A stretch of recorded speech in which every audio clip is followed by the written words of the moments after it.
हाय, आपके साथ मैं हूँ Surbhi Sharma. India TV YouTube channel subscribe करिए, बेल आइकन दबाएं।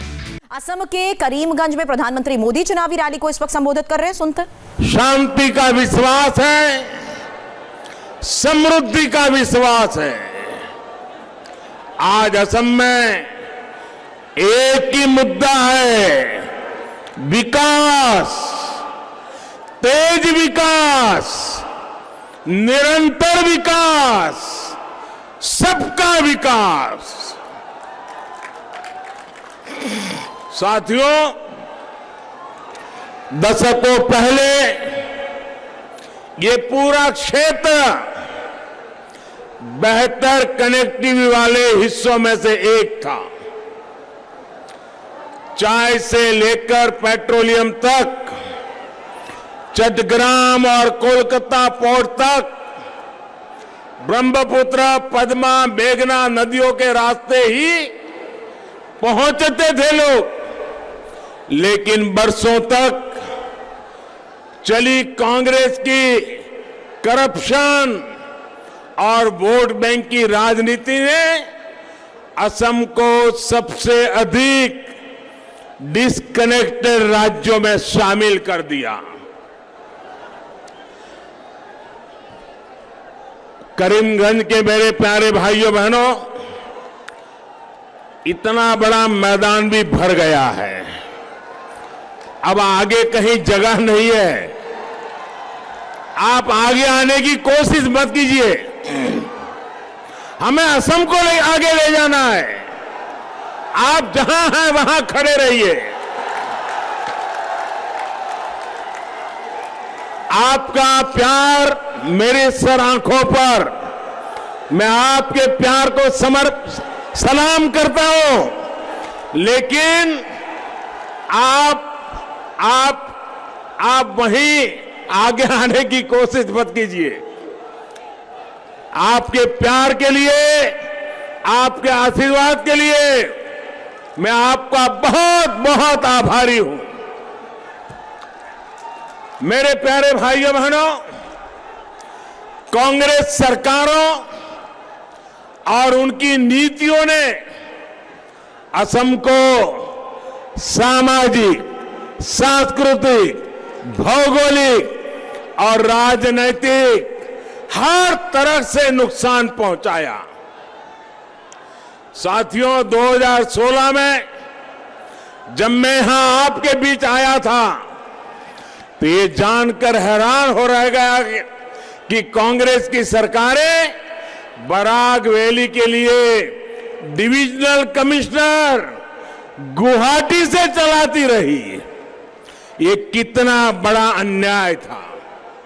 मुझे खुशी है कि एनडीए सरकार ने इस अन्याय को दूर किया।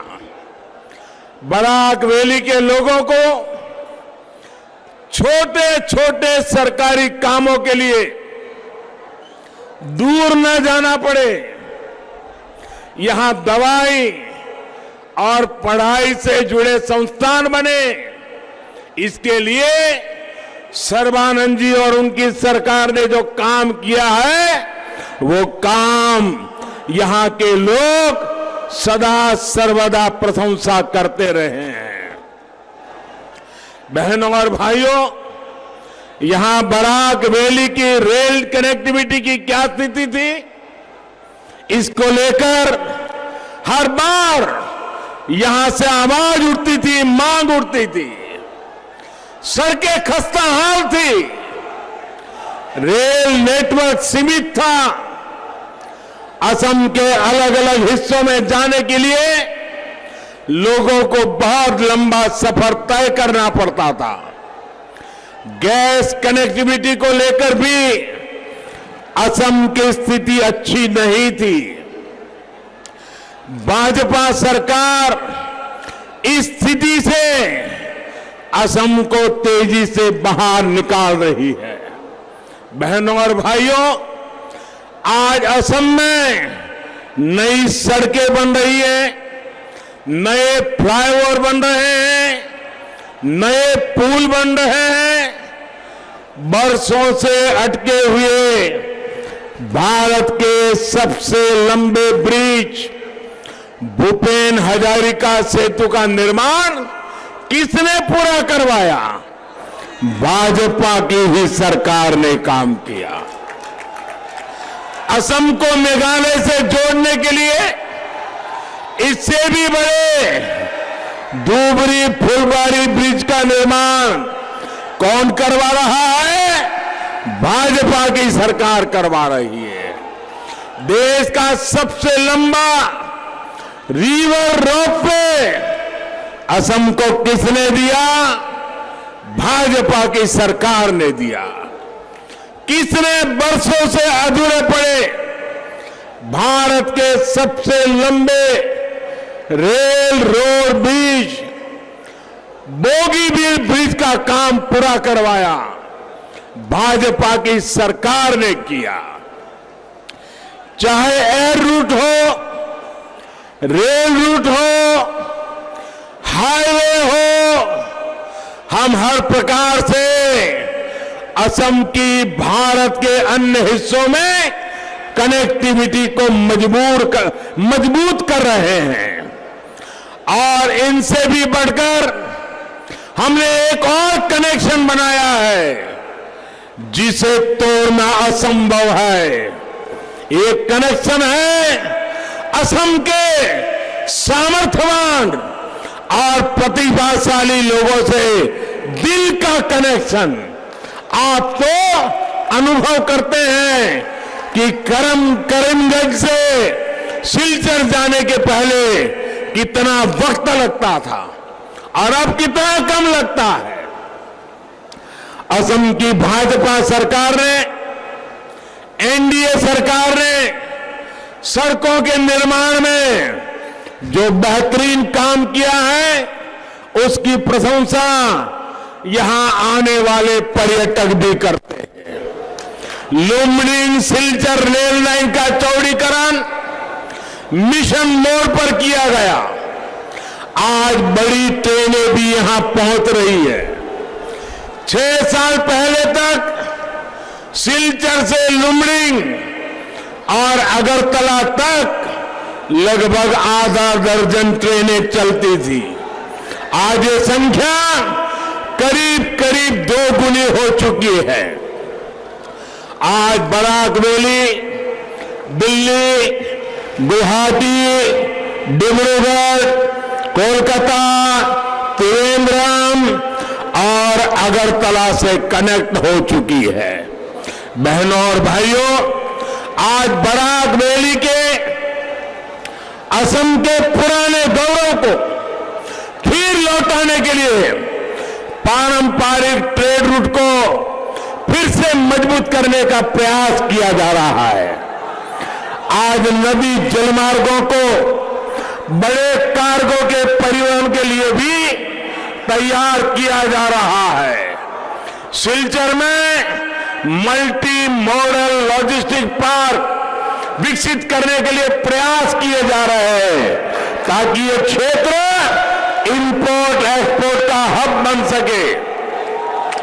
इससे यहां के हजारों युवाओं को रोजगार मिलेगा। इससे यहां के किसानों की उपज आसानी से देश और दुनिया के बाजारों तक पहुंच सकेगी। साथियों, सिर्फ फिजिकल कनेक्टिविटी नहीं बल्कि सौहार्द की, संस्कृति की कनेक्टिविटी को भी बीते 5 सालों में मजबूत किया गया है। भुवन तीर्थ शिव मंदिर, कासा कांटी देवी मंदिर, सिद्धेश्वर शिवबाड़ी, शोनबिल, 1857 की सिपाही क्रांति का प्रतीक वॉर मेमोरियल, ये सब बराक वैली की पहचान है। नमामि बराक फेस्टिवल से बराक वैली की सांस्कृतिक, आध्यात्मिक और प्राकृतिक पहचान को एनडीए सरकार ने मजबूती दी है। कांग्रेस ने असम को हर प्रकार से डिवाइड रखा। भाजपा ने असम को हर प्रकार से कनेक्ट करने का प्रयास किया। बराक, ब्रह्मपुत्र, पहाड़ भैयाम, हर क्षेत्र का एक समान विकास, सबका साथ, सबका विकास, सबका विश्वास, यही भाजपा का विकास का मंत्र है। भाई और बहनों, आज गरीब से गरीब को, चाहे वो किसी भी मत मजहब का हो, उसको सरकारी योजनाओं का पूरा लाभ मिल रहा है, बिना किसी भेदभाव के मिल रहा है। कोरोना संकट के दौरान महीनों तक मुफ्त राशन हो, आर्थिक मदद हो या मुफ्त गैस सिलेंडर, हर लाभार्थी को बिना किसी भेदभाव के दिया गया है। आज दलित को, आदिवासी को असम में बिजली और गैस कनेक्शन मिला है। हर गरीब को पक्का घर मिले, इसके लिए भी तेजी से काम हो रहा है। आयुष्मान भारत योजना के तहत असम में 1.5 लाख से ज्यादा मरीजों को मुफ्त इलाज मिल चुका है। बराक वैली सहित असम के 27 लाख किसान परिवारों को सैकड़ों करोड़ रुपए पीएम किसान सम्मान निधि से सीधे मिल चुके हैं। इतना ही नहीं, करीमगंज सहित पूरी बराक वैली की बहनों को अब घर में पाइप से जल पहुंचाने के लिए मिशन मोड पर काम चल रहा है। बहनों और भाइयों, यहां जो टी गार्डन में काम करने वाले साथी हैं, उनके विकास के लिए असम की सरकार विशेष प्रयास कर रही है। असम की भाजपा सरकार ने लाखों भूमिहीन साथियों को पट्टे दिए हैं। बच्चों की पढ़ाई के लिए अनेकों नए स्कूल खोले हैं और ये काम लगातार चल रहा है। टी गार्डन में काम करने वाली गर्भवती महिलाओं को हजारों रुपयों की मदद की जा रही है ताकि वो खुद की और बच्चों की सेहत का ध्यान रख सके। हाल में केंद्र सरकार ने बजट में चाय बागान में काम करने वाले साथियों के लिए 1000 करोड़ रुपए का विशेष प्रावधान किया है। इससे चाय बागान में काम करने वाले हर परिवार के जीवन को बेहतर बनाने में बहुत मदद मिलेगी। जो अनुसूचित जाति उसके हमारे बंधु हैं, जो एससी वर्ग के युवा हैं, उनको 10वीं के बाद पढ़ाई में मदद के लिए केंद्र सरकार नई योजना लेकर आई है। इस योजना के तहत मैट्रिक के बाद की स्कॉलरशिप में काफी वृद्धि की गई है। इसका लाभ बराक वैली समेत पूरे असम के एससी वर्ग के बच्चों को होने वाला है। साथियों, बराक वैली में तो फिशरीज के लिए, मछली पालन के लिए अनेक संभावनाएं हैं।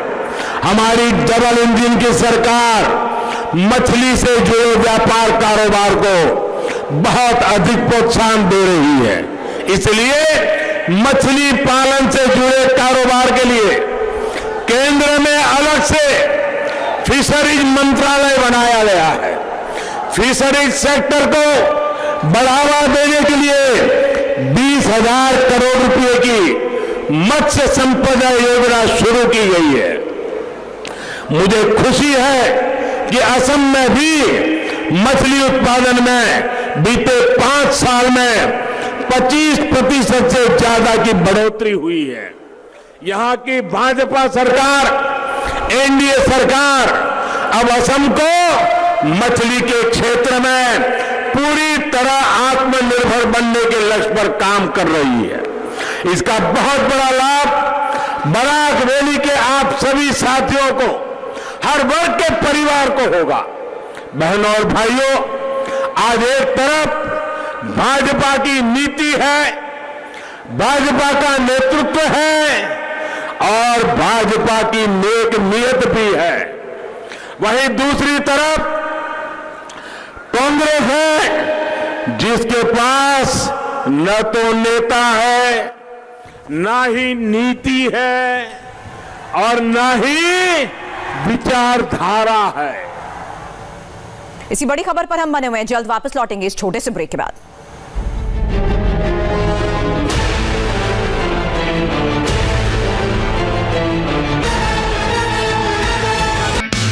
हाय, आई एम सुरभि शर्मा। खबरों से अपडेट रहने के लिए India TV YouTube channel subscribe करिए, साथ में बेल आइकन जरूर दबाएं। जुड़े रहें इंडिया टीवी के साथ।